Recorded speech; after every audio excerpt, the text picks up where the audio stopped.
सरकार के दो ही लक्ष्य हैं, एक समाज के हर वर्ग का कल्याण, और इसलिए संबल योजना फिर से चालू कर दी।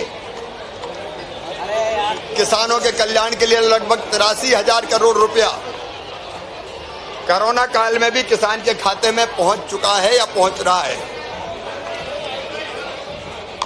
हमारे कई लक्ष्य हैं। एक हमारा संकल्प है 2024 तक शहर और गांव में हर घर में पीने का पानी नल जल से देंगे, स्वच्छ पानी देंगे। गरीबों के मकान, कल्याणकारी योजना फिर चालू की। पीएम स्ट्रीट वेंडर योजना और मुख्यमंत्री पथ विक्रेता योजना के अंतर्गत उनको भी पूरा सहयोग किया जा रहा है। उन योजनाओं के बारे में विस्तार से मैं बात नहीं कर रहा, लेकिन रतलाम एक बढ़ता हुआ और संभावनाओं से भरा हुआ शहर है। आज रतलाम के विकास का 5 साला रोड मैप हमने बनाया है। रतलाम जिले में जितनी नगर पालिका और नगर पंचायत है उनके रोड मैप बनाने के निर्देश दिए। अनियोजित नहीं, सुनियोजित विकास होगा। गांव का विकास भी ग्राम पंचायतों का मास्टर प्लान बना के हम करेंगे। लेकिन आज जब मैं रतलाम आया हूं तो मैं बहुत बधाई देना चाहता हूं चेतन जी को, सांसद जी को, पूरी टीम को। हमारे दोनों विधायक भाई राजेंद्र पांडे जी, दिलीप मकवाना जी भी विकास के कामों में लगातार रुचि ले रहे हैं। और जिला प्रशासन के साथ बैठ के जो रोड मैप बनाया है, जिसको हमने अंतिम रूप दिया है, सबसे पहले हमारी नजर है निवेश पर। रतलाम तो पहले भी औद्योगिक नगर था, कालांतर में दिक्कतों के कारण अपनी कपड़ा मिल और बाकी चीजें धीरे धीरे बंद हो गई थी।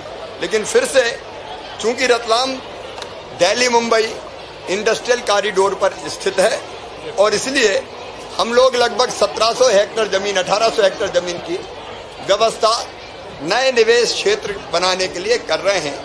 लगभग 1700 से लेकर 1800 करोड़ रुपया उसमें लगेगा। लेकिन हम निवेश क्षेत्र बना के टेक्सटाइल सहित जितनी भी और इंडस्ट्री आ सकती है, यहाँ गोल्ड कॉम्प्लेक्स, यहाँ सेब वाला तो आपको पता ही है, पहले क्लस्टर बन गया। साड़ी के लिए भी वो हम प्रयास भी करेंगे और नया निवेश भी रतलाम में आए, इसकी कोशिश होगी। शहर के जो क्षतिग्रस्त मार्ग है उनकी मरम्मत तो करनी है, लेकिन जो झुग्गियां हैं यहाँ उनके जगह धीरे धीरे मकान बनाने के लिए भी लगभग 125 करोड़ रुपया ये 5 साल में हम लोग खर्चा करेंगे। AHP मध्यम वर्गीय 3000 परिवारों के लिए PM आवास योजना के लिए अनुदान की व्यवस्था भी राज्य शासन करेगी। जून के अंत तक रतलाम के सीवेज का सिस्टम पूरा कंप्लीट हम कर लेंगे, लगभग 115 करोड़ रुपए की लागत से। और जुलाई से प्रतिदिन पेयजल की आपूर्ति अभी एक दिन छोड़ के होती है, रतलाम को हो जाए, इसलिए मुख्यमंत्री शहरी पेयजल योजना में उस समय हमने काम प्रारंभ किया था, बीच में वो ठप हो गया था, लेकिन अब तेजी से चल रहा है, उसको हम कर लेंगे। सिटी में 4 लेन और प्रमुख आंतरिक सड़कों के लिए लगभग 125 करोड़ रुपया, मिनी स्मार्ट सिटी के लिए 25 करोड़ रुपया हमने पहले ही दिया था, लेकिन बीच में दूसरी सरकार के कारण काम नहीं हुआ था, तो वो 25 करोड़ रुपया की फिर से योजना आपने बनाई है, उनका काम प्रारंभ किया जाएगा। अवैध कॉलोनियों को नियमित करने के लिए नए नियम बनाने का हमने फैसला किया है ताकि उसमें कोई बाधा ना रहे। गोल्ड पार्क लगभग 150 करोड़ रुपए की लागत से बनाने की योजना बनाई है। जिला चिकित्सालय को भी 300 बेडेड बनाया जाएगा। यहाँ ऑडिटोरियम की जरूरत है तो उसके निर्माण के लिए भी लगभग 1000 सीट के ऑडिटोरियम की व्यवस्था करेंगे। माणक सब्जी मार्केट और अन्य व्यावसायिक कॉम्प्लेक्स ठीक से यहाँ होने चाहिए, उसके लिए भी 150 करोड़ रुपए की योजना बनाई गई है। हमारी ऐतिहासिक अमृत सागर झील, इसके संरक्षण और सौंदर्यीकरण के लिए 22 करोड़ रुपए का प्रावधान कर रहे हैं। हाँ, स्वीकृत कर रहे हैं, वो प्रावधान कर रहे हैं। हनुमान ताल सहित 4 और जो पार्क है उनके सौंदर्यीकरण पर 4 करोड़ खर्चा होंगे। मास्टर प्लान के तहत 4 प्रमुख सड़कों के निर्माण पर 25 करोड़ खर्चा करेंगे।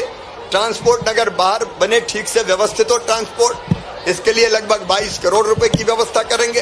तो संपूर्ण विकास रतलाम शहर का हो, इसमें हम कोई कसर नहीं छोड़ेंगे। मैं फिर बधाई देता हूं चेतन जी को, सांसद जी को, कि वो लगातार दत्तचित्त होकर सेवा के काम में लगे हुए हैं। हमने जो योजना उनने बंद की थी, संबल जैसी और बाकी किसानों की, वो सारी योजनाएं फिर से चालू करने का फैसला किया है, चालू कर भी दिए।